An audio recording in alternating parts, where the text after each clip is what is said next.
Shalom, Alé. Paz seja convosco. Bom dia. Mais um dia, vamos gravar mais um vídeo. Já faz alguns dias que eu não gravo nenhum vídeo.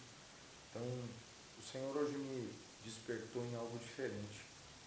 Hoje o Senhor me despertou em algo que tem atingido muito a nossa geração.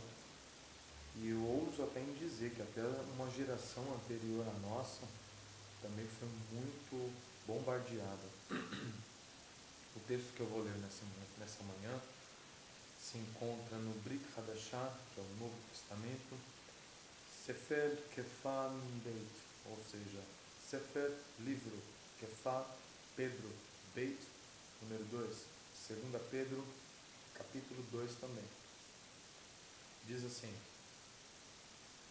Mas houve também entre vós falsos profetas, como entre vós haverá falsos mestres, os quais introduzirão encobertamente heresias destruidoras, negando até o Senhor que os resgatou, trazendo sobre si mesmos repentina destruição.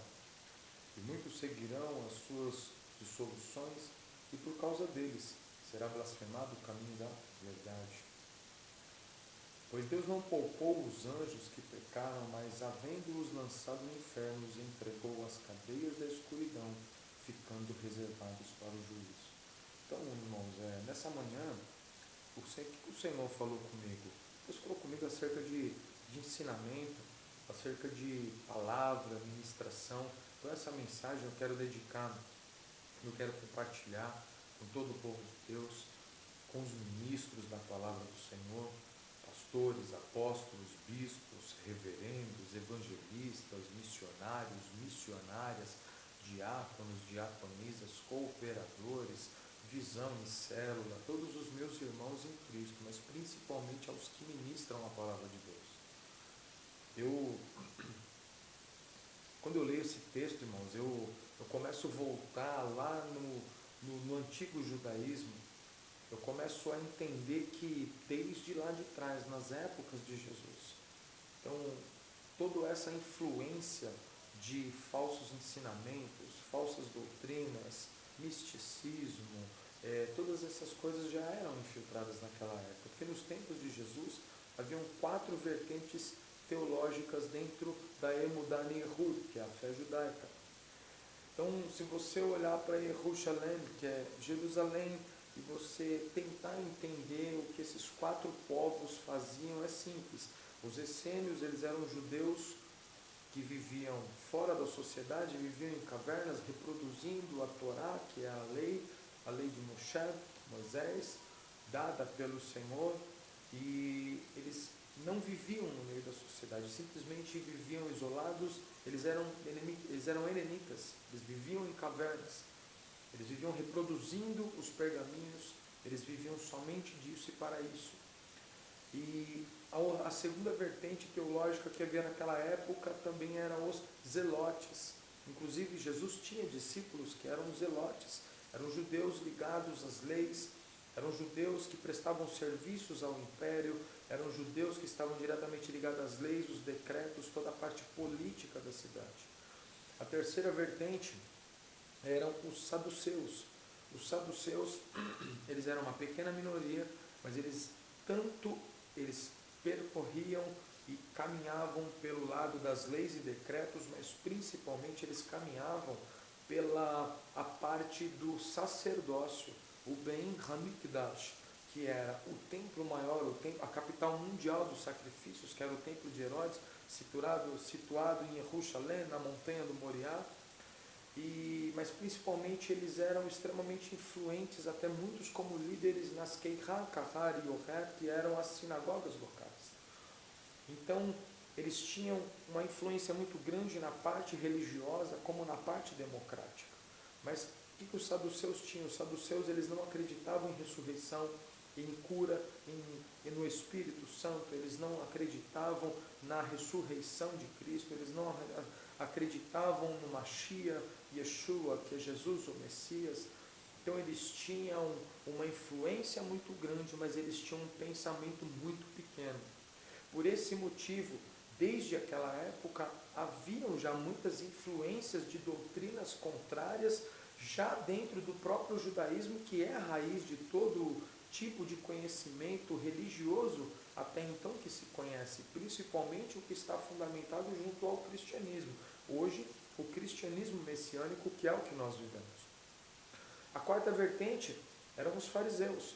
Os fariseus também eram judeus que eram ligados ao sacerdócio, eram judeus, muitos escribas, homens estudados, homens inteligentes, homens extremamente até capacitados, porém, eles haviam uma divergência com os saduceus. Eles acreditavam na ressurreição, em anjos, em demônios, eles acreditavam nas figuras teofânicas, dos manifestos do céu em relação a anjos, as curas, enfim, eles tinham, então, inclusive, a principal dúvida do farisaísmo daquela época era se, de fato, Yeshua, o filho de Yosef, que era José, se ele era o Mashiach tão esperado, profetizado por Daniel, enfim, por Isaías, então, por todos os profetas maiores ou menores, como foi citado no Tanakh, que é o Velho Testamento.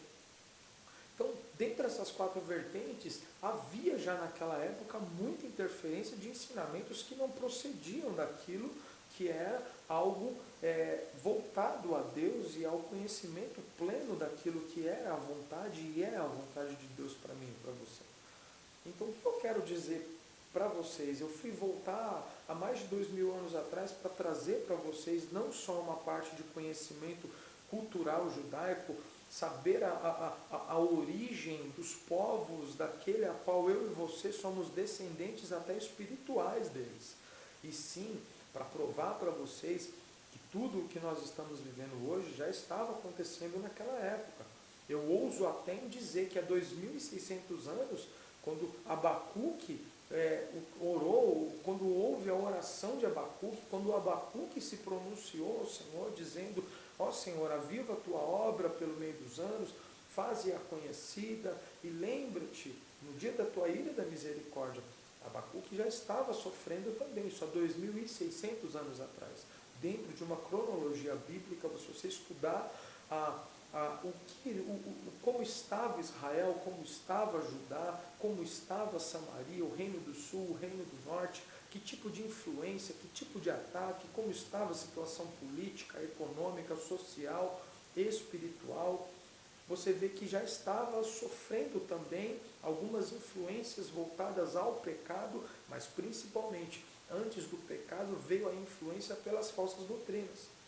Então nós estamos vivendo hoje um tempo, irmãos, onde nós vemos que os verdadeiros cristãos que falam a verdade, eles estão calados, trancados dentro da igreja, só congresso disso, congresso daquilo, conferência disso. Falar em conferência, eu quero abrir um parênteses para... Eu recebi um convite de um rapaz, eu não vou citar o nome para que eu não escandalize, um garoto de 13 anos de idade, no meu Facebook.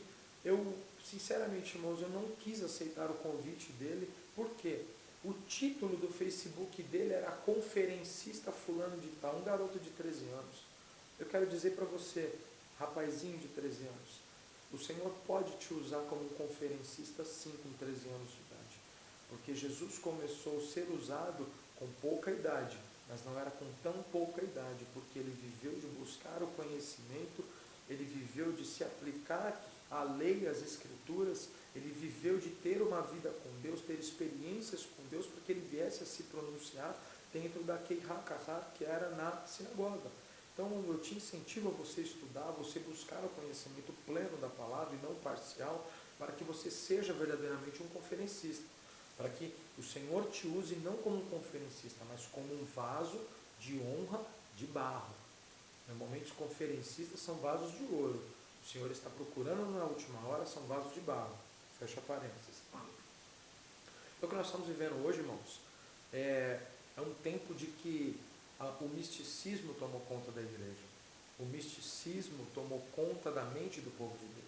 Onde o povo de Deus está achando, pelas doutrinas falsas que estão sendo ensinadas, como foi lido aqui, haverão no meio de vós falsos profetas, falsos mestres, pessoas que estão transformando nas verdades teológicas baseadas em Deus, em coisas que são voltadas ao nosso próprio eu, sendo que a Bíblia em si, ela é um confronto com aquilo que nós temos. A melhor palavra, eu estive esses dias ministrando na Assembleia de Deus do meu ministério, Ministério do Ferreira, a qual tenho muito orgulho de fazer parte, e eu acabei fazendo menção que a melhor palavra que existe é aquela que confronta o que nós temos dentro de nós e o que você tem dentro de você.